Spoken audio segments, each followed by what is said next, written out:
बिरध लोक सुनियो सब दर्शन पायो, संगत पार उतारन को गुरु नानक साहिब पंथ चलायो। वाहिगुरु गुरु नानक साहिब धार के मुड़त है जग आयो। श्री नानक पद पंकज बंदन, सिमरो अंगद दोख निकंदन। अमरदास मुरगै ध्यावो, श्री गुरु रामदास गुण गावो। श्री आदर विघ्न के नाशक, हर गोबिंद सब समर्थ प्रकाशक। श्री हर राय नमो कर जोरी, गुर हरकृष्ण मनाए बहोरी। तेग बहादुर पर कृपाला, श्री गुरु गोबिंद सिंह विसाला। धरों तरातर पुन सीसा बंदो बार, बार दिशा पतित पावन भगत वशल कृपा निधान। कोट ब्रह्मंडा दे मालक पाक वाली कुल आलम। सरवरे कायनात धन धन सत श्री गुरु ग्रंथ साहिब जी महाराज जी, तिन्हां दी पावन निकी गोद अंदर निकी बारगाह अंदर सुभाए मान। ਅਤੇ ਧੰਨ ਧੰਨ ਸਾਹਿਬ ਸ੍ਰੀ ਗੁਰੂ ਨਾਨਕ ਦੇਵ ਜੀ ਮਹਾਰਾਜ ਜੀ, ਤਿਨਾਂ ਦੇ ਪ੍ਰਕਾਸ਼ ਪੁਰਬ ਨੂੰ ਸਮਰਪਿਤ ਸਮੁੱਚੀਆਂ ਸੰਗਤਾਂ ਆਪ ਜੁੜ ਬੈਠੇ ਹੋ। ਆਓ ਗੁਰੂ ਕੇ ਪਿਆਰਿਓ, ਸਭ ਤੋਂ ਪਹਿਲਾਂ ਹੇਮਕੁੰਟ ਦੇ ਮਹਾਨ ਤਪਸਵੀ ਮਾਤਾ ਗੁਜਰੀ ਦੇ ਨੂਰੇ ਨਜ਼ਰ, ਦੁਖੀਆਂ ਦੇ ਦਰਦੀ, ਗਰੀਬਾਂ ਦੇ ਮਸੀਹਾ, ਨੀਲੇ ਦੇ ਸ਼ਾਹ ਸਵਾਰ, ਕਲਮ ਅਤੇ ਤੇਗ ਦੇ ਧਨੀ, ਪੁੱਤਰਾਂ ਦੇ ਦਾਨੀ, ਨਾਸਿਰ ਮਨਸੂਰ, ਇਸ ਦੀ ਮਜੂਰ, ਬਾਦਸ਼ਾਹ ਦਰਵੇਸ਼, ਮਰਦ ਅਗਮੜਾ, ਬਰਿਆਮ ਅਕੇਲਾ। ਧੰਨ ਧੰਨ ਸਾਹਿਬ ਸ੍ਰੀ ਗੁਰੂ ਗੋਬਿੰਦ ਸਿੰਘ ਜੀ ਮਹਾਰਾਜ ਦੁਆਰਾ ਫਤਿਹ ਨੂੰ ਬਖਸ਼ਿਸ਼ ਕੀਤੇ ਹੋਏ ਫਤਿਹ ਦੀ ਸਾਂਝ ਪਾਓ।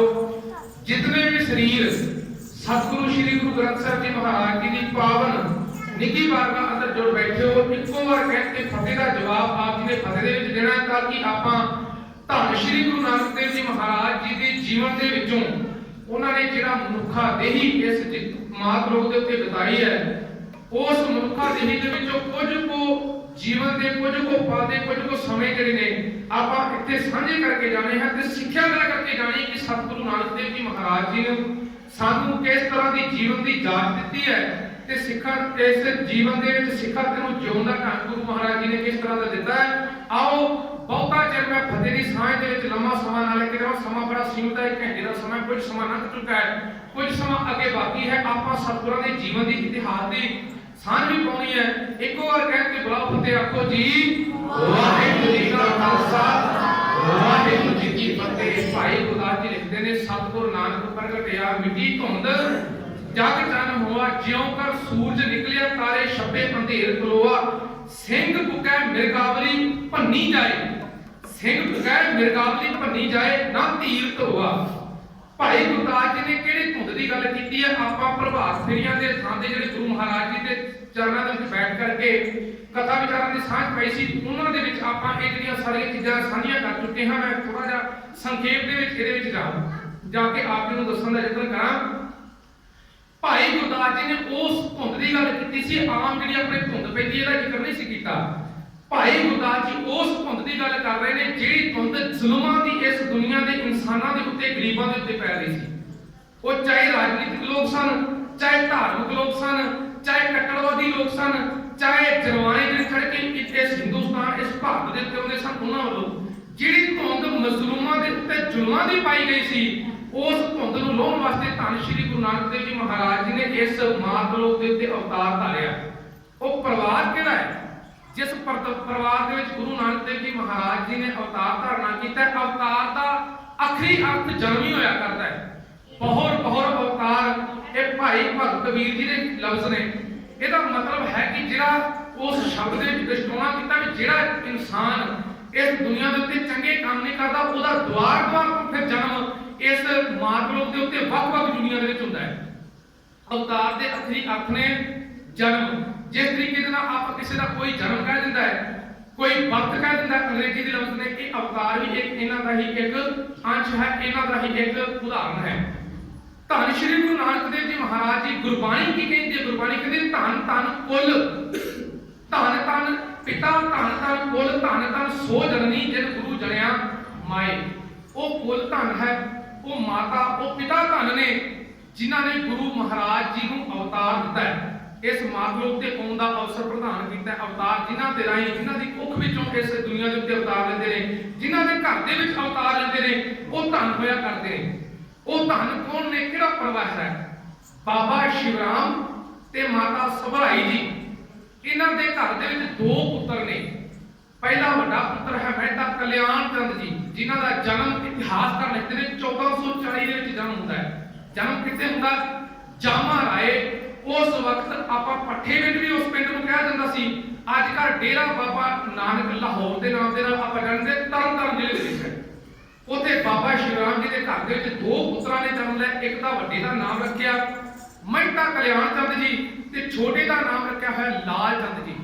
ਜਿਹੜੇ ਮਹਿਤਾ ਕਲਿਆਣ ਚੰਦ ਜੀ ਵੱਡੇ ਹੋਏ ਨੇ, ਇਹਨਾਂ ਦੀ ਸ਼ਾਦੀ ਹੋਈ ਹੈ ਤੇ ਇਹਨਾਂ ਦੀ ਡਿਊਟੀ ਜਿਹੜੀ ਸੀ, ਨੌਕਰੀ ਜਿਹੜੀ ਸੀ ਇਹਨਾਂ ਦੀ, ਉਹ ਜਾ ਕੇ ਰਾਏ ਭੋਏ ਦੀ ਤਲਵੰਡੀ। ਰਾਏ ਭੋਏ ਦੀ ਤਲਵੰਡੀ ਇਹ ਪਿੰਡ ਜਿਹੜਾ ਸੀ ਭੱਟੀਆਂ ਦੀ, ਪਹਿਲਾਂ ਤਲਵੰਡੀ ਵਜਿਆ ਕਰਦਾ ਸੀ, ਭੱਟੀਆਂ ਦੀ ਤਲਵੰਡੀ। ਇਹ ਤਲਵੰਡੀ ਭੱਟੀਆਂ ਦੀ ਸੀ ਤੇ ਜਦੋਂ ਇਸ ਹਿੰਦੁਸਤਾਨ ਦੇ ਉੱਤੇ ਮੁਹੰਮਦ ਗੌਰੀ ਨੇ ਹਮਲਾ ਕੀਤਾ ਨਾ, ਉਹਨੇ ਇਸ ਪਿੰਡ ਨੂੰ ਉਜਾੜ ਦਿੱਤਾ ਸੀ ਤੇ ਥੇ ਬਾਕੀ ਰਹਿ ਗਏ। ਥੇ ਦਾ ਭਾਵ ਹੋਇਆ ਕਰਦਾ ਢੱਠੇ ਹੋਏ ਮਕਾਨਾਂ ਦੀਆਂ ਨਿਸ਼ਾਨੀਆਂ, ਉਹ ਥੇ ਤੇ ਬਾਕੀ ਰਹਿ ਗਏ ਸੀ। ਰਾਏ ਬਲਾਰ ਦੇ ਪਿਤਾ ਜੀ ਜਦੋਂ ਇੱਥੇ ਆਉਂਦੇ ਨੇ, ਇਹ ਵੀ ਭੱਟੀ ਮੁਸਲਮਾਨ ਹੀ ਸਨ। ਇਹ ਜਦੋਂ ਆਏ, ਇਹਨਾਂ ਨੇ ਦੁਆਰ ਤੋਂ ਆਣ ਕੇ ਇਸ ਪਿੰਡ ਨੂੰ, ਦੁਆਰ ਤੋਂ ਨਗਰ ਨੂੰ ਵਸਾਉਣਾ ਕੀਤਾ ਤੇ ਇਹਦਾ ਨਾਮ ਪੈ ਗਿਆ ਉਸ ਰਾਏ ਬਲਾਰ ਦੇ ਪਿਤਾ ਰਾਏ ਭੋਏ ਦੇ ਨਾਮ ਦੇ ਉੱਤੇ, ਰਾਏ ਭੋਏ ਦੀ ਤਲਵੰਡੀ। ਤੇ ਜਦੋਂ ਗੁਰੂ ਨਾਨਕ ਦੇਵ ਜੀ ਮਹਾਰਾਜ ਜੀ ਦਾ ਪ੍ਰਕਾਸ਼ 1469 ਦੇ ਵਿੱਚ ਹੋਇਆ ਇੱਥੇ, ਉਸ ਤੋਂ ਬਾਅਦ ਵਿੱਚ ਰਾਏ ਬਲਾਰ ਜੀ ਜਿਹੜੇ ਪਹਿਲੇ ਸਿੱਖ ਗੁਰੂ ਨਾਨਕ ਦੇਵ ਜੀ ਮਹਾਰਾਜ ਜੀ ਦੇ ਬੇਬੇ ਨਾਨਕੀ ਜੀ ਤੋਂ ਬਾਅਦ ਹੋਏ ਨੇ। ਬੇਬੇ ਨਾਨਕੀ ਜੀ ਸਭ ਤੋਂ ਪਹਿਲਾਂ, ਉਸ ਤੋਂ ਬਾਅਦ ਵਿੱਚ ਸਿੱਖ ਗੁਰੂ ਨਾਨਕ ਪਾਤਸ਼ਾਹ ਦੇ ਰਾਏ ਬਲਾਰ ਜੀ ਹੋਏ ਨੇ।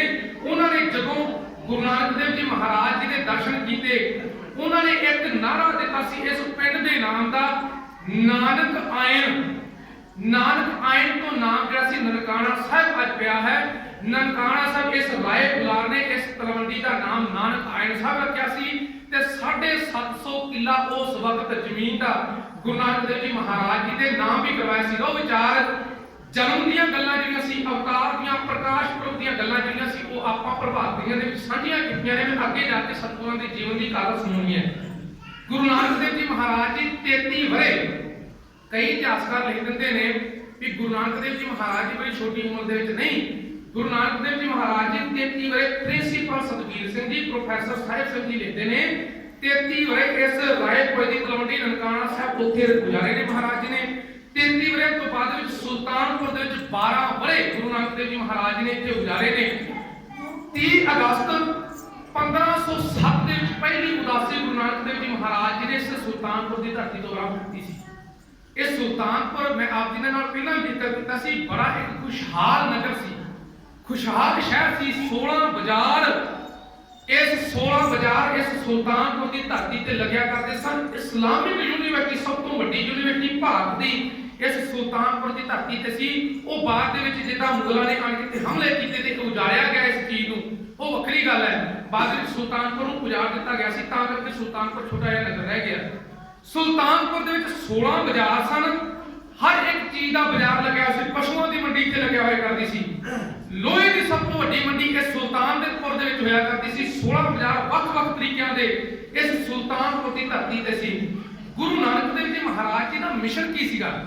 ਜਦੋਂ ਗੁਰੂ ਨਾਨਕ ਦੇਵ ਜੀ ਮਹਾਰਾਜ ਜੀ ਸੁਲਤਾਨਪੁਰ ਦੀ ਧਰਤੀ ਤੇ ਆਏ ਸੀ ਤੇ ਇੱਥੋਂ ਹੀ ਗੁਰੂ ਨਾਨਕ ਦੇਵ ਜੀ ਮਹਾਰਾਜ ਜੀ ਨੇ ਕਿਉਂ ਕੀਤੀ ਸ਼ੁਰੂਆਤ? ਕਿਉਂਕਿ ਸਭ ਤੋਂ ਵੱਡੀ ਯੂਨੀਵਰਸਿਟੀ, ਇਸਲਾਮਿਕ ਯੂਨੀਵਰਸਿਟੀ ਇਸ ਸੁਲਤਾਨਪੁਰ ਦੀ ਧਰਤੀ ਤੇ ਸੀ, ਜਿੱਥੋਂ ਜਾ ਕਰਕੇ ਹਰ ਇੱਕ ਇਨਸਾਨ ਸਿੱਖਿਆ ਲੈਂਦਾ ਸੀ, ਉੱਚ ਸਿੱਖਿਆ ਪ੍ਰਾਪਤ ਕਰਦਾ ਸੀ। ਤੇ ਧੰਨ ਗੁਰੂ ਨਾਨਕ ਦੇਵ ਜੀ ਮਹਾਰਾਜ ਜੀ ਨੇ ਕ੍ਰਾਂਤੀਕਾਰੀ ਲਹਿਰ ਵੀ ਫਿਰ ਕੋਈ ਸ਼ੁਰੂ ਕਰਨ ਦੀ ਕੋਈ ਯਤਨ ਕੀਤਾ, ਸ਼ੁਰੂ ਕਰਨ ਦੀ ਕੋਸ਼ਿਸ਼ ਕੀਤੀ ਵੀ ਜਿਹੜੇ ਇਨਸਾਨ ਇਸ ਇਸਲਾਮਿਕ ਯੂਨੀਵਰਸਿਟੀ ਦੇ ਵਿੱਚ ਆਉਂਦੇ ਨੇ ਬੱਚੇ, ਉਹ ਆਣ ਕੇ ਇੱਥੋਂ ਉੱਚ ਵਿੱਦਿਆ ਪ੍ਰਾਪਤ ਕਰਦੇ ਨੇ। ਤੇ ਪੜ੍ਹਾਈ ਕਰਨ ਵਾਲਾ ਇਨਸਾਨ ਹਮੇਸ਼ਾ ਹੀ ਨੌਲੇਜ ਦੇ ਵਿੱਚ ਜ਼ਿਆਦਾ ਆਤੀ ਡੂੰਘਾਈ ਦੇ ਵਿੱਚ ਜਾਂਦਾ ਹੈ, ਉਹ ਸਮਝਦਾਰ ਹੋਇਆ ਕਰਦਾ ਹੈ। ਤੇ ਗੁਰੂ ਨਾਨਕ ਦੇਵ ਜੀ ਮਹਾਰਾਜ ਜੀ ਨੇ ਕਿਤੇ ਨਾ ਕਿਤੇ ਉਸ ਇਸਲਾਮਿਕ ਯੂਨੀਵਰਸਿਟੀ ਦੇ ਵਿੱਚ ਜਾ ਕੇ ਬੱਚਿਆਂ ਦੇ ਨਾਲ ਵੀ ਵਿਚਾਰ ਕੀਤੀ ਹੋਵੇਗੀ। ਜਿਹੜੇ ਉੱਥੇ ਵਿਦਿਆਰਥੀ ਪੜ੍ਹਦੇ ਸਨ ਨਾ, ਉਹਨਾਂ ਦੇ ਨਾਲ ਵਿਚਾਰ ਕੀਤੀ ਹੋਵੇਗੀ। ਤਾਂ ਹੀ ਪ੍ਰਿੰਸੀਪਲ ਸਤਬੀਰ ਸਿੰਘ ਜੀ ਤੇ ਕਰਮ ਸਿੰਘ ਹਿਸਟੋਰੀਅਨ ਲਿਖਦੇ ਨੇ, ਤਾਂ ਹੀ ਇਸੇ ਗੱਲ ਨੂੰ ਮੁੱਖ ਰੱਖ ਕੇ ਵੀ ਇਸਲਾਮਿਕ ਯੂਨੀਵਰਸਿਟੀ ਦੇ ਵਿੱਚ ਗੁਰੂ ਨਾਨਕ ਦੇਵ ਜੀ ਮਹਾਰਾਜ ਜੀ ਦੀ ਬਾਣੀ ਵੀ ਪੜ੍ਹਾਈ ਜਾਂਦੀ ਸੀ।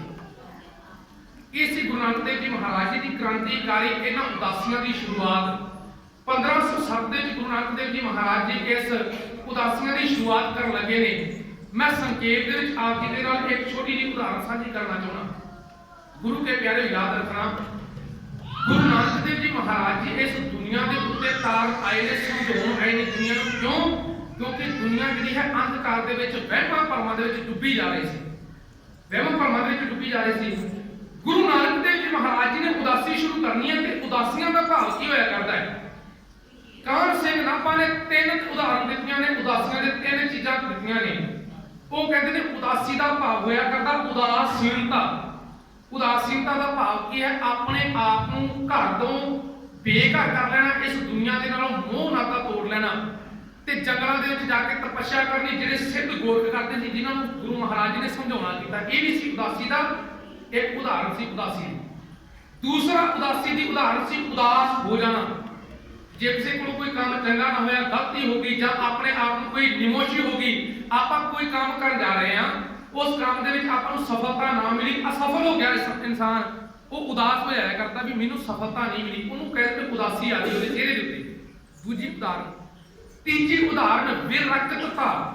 भाई कान सिंह जी नाभा लिखते ने जिहड़ी उदासी गुरु नानक देव जी महाराज जी शुरू करन लगे ने इहनूं विरक्तता कहते ने।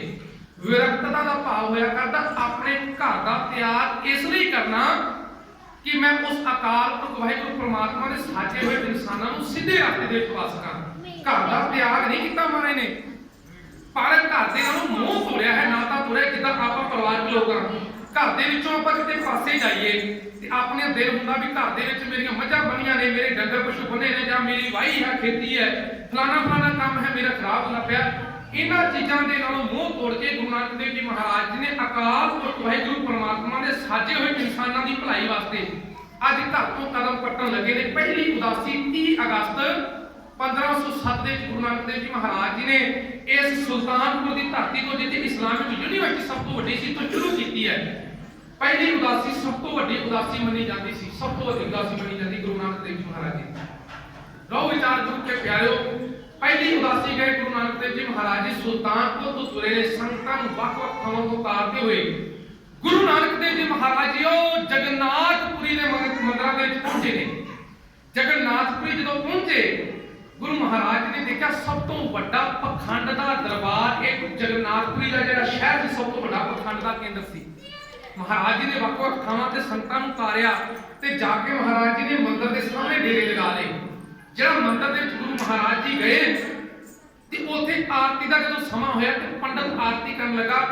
ਅੱਜ ਵੀ ਤੁਸੀਂ ਦੇਖਦੇ ਹੋਵੋਗੇ ਮੰਦਿਰਾਂ ਦੇ ਵਿੱਚ ਅੱਜ ਵੀ ਰਵਾਇਤ ਚੱਲਦੀ ਹੈ ਵੀ ਇੱਕ ਦੀਵਿਆਂ ਵਾਂਗੂ ਇੱਕ ਚਿਰਾਗ ਦਾ ਆਪਣਾ ਲਿਆਉਂਦਾ, ਬਹੁਤ ਸਾਰੇ ਦੀਵੇ ਹੁੰਦੇ ਨੇ ਵੱਡੇ ਸਾਰੇ ਉੱਤੇ, जिदा जग की नंडी फड़ी जे एक फड़ के वो आरती करते हैं घुमा के। वड्डी सारी जगन्नाथ भगवान की मूर्ति लगी हुई ਉਹਦੇ ਅੱਗੇ ਜਾ ਕੇ ਜੋਤਾਂ ਜਗਾ ਕੇ ਉਹ ਪੰਡਤ ਆਰਤੀ ਕਰਨ ਲੱਗਾ ਤੇ ਗੁਰੂ ਨਾਨਕ ਦੇਵ ਜੀ ਮਹਾਰਾਜ ਜੀ ਬਾਹਰ ਸ਼ਬਦ ਉਚਾਰਨ ਕਰਦੇ ਪਏ। ਸੰਗਤ ਆਣ ਕੇ ਗੁਰੂ ਨਾਨਕ ਦੇਵ ਜੀ ਮਹਾਰਾਜ ਜੀ ਦੇ ਕੋਲ ਬੈਠ ਗਈ ਤੇ ਬੈਠੀ ਸੰਗਤ ਨੇ ਗੁਰੂ ਨਾਨਕ ਦੇਵ ਜੀ ਮਹਾਰਾਜ ਜੀ ਦੇ ਸ਼ਬਦ ਸੁਣੇ ਤੇ ਗੁਰਬਾਣੀ ਕਹਿੰਦੀ ਤਨ ਮਨ ਹੋਏ ਨਿਹਾਰ ਜਾਂ ਤੋਂ ਦੇਖਾ ਸਾਹਮਣੇ।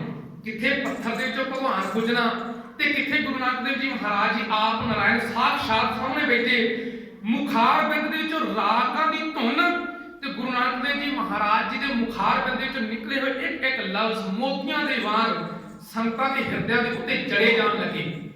ਗੁਰੂ ਮਹਾਰਾਜ ਜੀ ਦਾ ਇਹ ਕੌਤਕ ਦੇਖਿਆ ਤੇ ਪੰਡਤ ਜਦੋਂ ਆਇਆ ਵੀ ਮੰਦਿਰ ਦੇ ਵਿੱਚ ਤੇ ਕੋਈ ਸੰਗਤ ਹੀ ਨਹੀਂ ਰਹੀ, ਆਣ ਕੇ ਗੁਰੂ ਮਹਾਰਾਜ ਜੀ ਨੂੰ ਕਹਿਣ ਲੱਗਾ ਕੀ ਕਰ ਰਹੇ ਹੋ, ਇਹ ਆਰਤੀ ਦਾ ਸਮਾਂ ਹੋ ਚੁੱਕਾ ਹੈ ਤੇ ਤੁਸੀਂ ਇੱਥੇ ਆਣ ਕੇ ਸ਼ਬਦ ਪੜ੍ਹਦੇ ਪਏ ਹੋ, ਆਪਣਾ ਰਾਗ ਆਪਦੇ ਪਏ ਹੋ, ਇਹ ਆਰਤੀ ਕਰਨੀ ਹੈ ਜਗन्नाथ ਭਗਵਾਨ ਦੀ ਤੇ ਤੁਸੀਂ ਇੱਥੇ ਆਣ ਕੇ ਸੰਤਾਂ ਨੂੰ ਆਪਣੇ ਮਗਰ ਲਾ ਕੇ ਆਪਣਾ ਪਖੰਡ ਪ੍ਰਚਲਿਤ ਕਰ ਦਿੱਤਾ।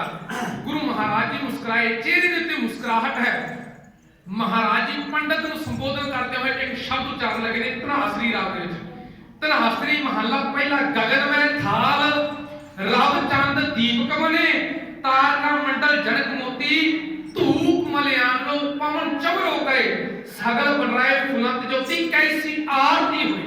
महाराज जी कहने लगे पंडित जी जिस भगवान की आरती अकाल पुरख वाहिगुरू परमात्मा की आरती गगन रूपी थाल रव चंद रव का भाव है सूरज ते चंद्रमा दीवे बन के तारियां का मंडल जिहड़ा है जनक दे मोतियां वांग जड़ जड़ के उसकी आरती करता पिया। पौन जिन्हों चोर करती पई है। धूप जिहड़ी है एक पेड़ ਉਹਦੇ ਆਪਣੀਆਂ ਸੁਗੰਧੀਆਂ ਛੱਡ ਛੱਡ ਕੇ ਉਹਨੂੰ ਧੂਪ ਦਿੰਦੇ ਪਏ ਨੇ। ਉਹਦੀ ਆਰਤੀ ਇੱਕ ਇਨਸਾਨ ਦੀ ਕੀ ਔਕਾਤ ਹੈ ਵੀ ਉਹਦੀ ਆਰਤੀ ਕਰ ਲਵੇ। ਆਖੋ ਸਤਨਾਮ। ਅੱਜ ਕੱਲ ਸਾਡੇ ਵਿੱਚ ਇਹ ਚੀਜ਼ਾਂ ਪ੍ਰਚਲਿਤ ਹੋ ਗਈਆਂ। ਅਸੀਂ ਕੀ ਕਰਦੇ ਹਾਂ, ਅਸੀਂ ਕਹਿੰਦੇ ਵੀ ਜੇ ਇਨਸਾਨ ਗੁਰੂ ਦੀ ਰੱਖਿਆ ਕਰੇਗਾ ਤੇ ਗੁਰੂ ਦੀ ਰੱਖਿਆ ਹੋਵੇਗੀ। ਹਾਂ ਸਤਿਕਾਰ ਬਹੁਤ ਜ਼ਰੂਰੀ ਹੈ, ਧਿਆਨ ਦੇਣਾ ਬੜਾ ਜ਼ਰੂਰੀ ਹੈ, पर इंसान अपने अंदर हउमय ना लेके आवे भी मैं ही गुरु की रक्षा कर सकता, नहीं तो गुरु दोबारा नहीं चल सकता, गुरु की रक्षा नहीं कर सकता। ये सानू गुरु महाराज ने संबोधन किए ने कदे उस पंडित ਨੂੰ नहीं रो विचार उस पंडित ने पूरा प्रभ आराध्या पूरा जागा नाम नानक पूरा पाया पूरे के गुण गा। ਜਦੋਂ पूरे गुरु की गल सुनी, पूरे गुरु के वचन सुने ਤੇ ਉਸ ਪੰਡਤ ਦੇ ਅੰਦਰੋਂ ਵਹਿਮਾਂ ਦਾ ਪਰਦਾ ਚੱਕਿਆ ਗਿਆ ਤੇ ਗੁਰੂ ਨਾਨਕ ਦੇਵ ਜੀ ਮਹਾਰਾਜ ਜੀ ਦੇ ਨਾਲ ਵਾਰਤਾਲਾਪ ਹੋਈ। ਅੰਤ ਸਤਿਗੁਰਾਂ ਦੇ ਚਰਨਾਂ ਤੇ ਆ ਡਿੱਗਿਆ। ਮਹਾਰਾਜ ਜੀ ਮੈਂ ਤਾਂ ਝੂਠੀਆਂ ਸ਼ਰਧਾ ਦੇ ਵਿੱਚ ਫਸਿਆ ਪਿਆ ਸਾਂ, ਅੰਧ ਵਿਸ਼ਵਾਸ ਦੇ ਵਿੱਚ ਫਸਿਆ ਪਿਆ ਸਾਂ, ਤੁਸੀਂ ਮੇਰੀਆਂ ਅੱਖਾਂ ਖੋਲ ਦਿੱਤੀਆਂ ਨੇ। ਅੱਜ ਤੋਂ ਬਾਅਦ ਜਿਤਨਾ ਚਿਰ ਦਾਸ ਦੀ ਜ਼ਿੰਦਗੀ ਰਹੇਗੀ ਉਤਨਾ ਚਿਰ ਮੈਂ ਸ਼ਬਦ ਦੇ ਨਾਲ ਜੁੜਾਂਗਾ, ਝੂਠੀਆਂ ਆਰਤੀਆਂ ਨਹੀਂ ਕਰਾਂਗਾ, ਭਗਵਾਨ ਦੀ ਸੱਚੀ ਆਰਤੀ ਕਰਾਂਗਾ। ਸਤਨਾਮ श्री वाहिगुरु। उस पंडित की जितना चਿਰ उम्र रही वो पंडित ने कभी दीवे बाल के आरती नहीं की, शब्द के नाल गुरु महाराज जी के नाल जुड़िया। महाराज जी इस पंडित को संबोधन करके तो पखंड का कूड़ का प्रचार जिहड़ा तो चक के सच का प्रचार इत्थे विकसित करके महाराज जी तुरे ने। रास्ते दे विच जिहड़ा अजकल यूपी का इलाका ये रोहेले पठाणा का इलाका होया करता सी।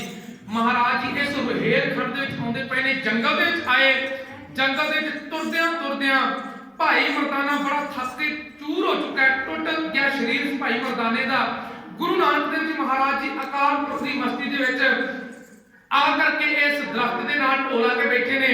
भाई मर्दाना उधरों रात का समा हो चुका है, भाई मर्दाना आया एक दरख्त दे नाल ढोल लगाई है। भाई मर्दाना रबाब उस दरख्त दे नाल रखे ते सराणा ला के दरख्त दा इन्हां कंडियाले पत्थरां दे उत्ते सौ चुका है। भाई मर्दाना नींद इतनी गहरी आ चुकी है क्योंकि शरीर बड़ा थकिया सी।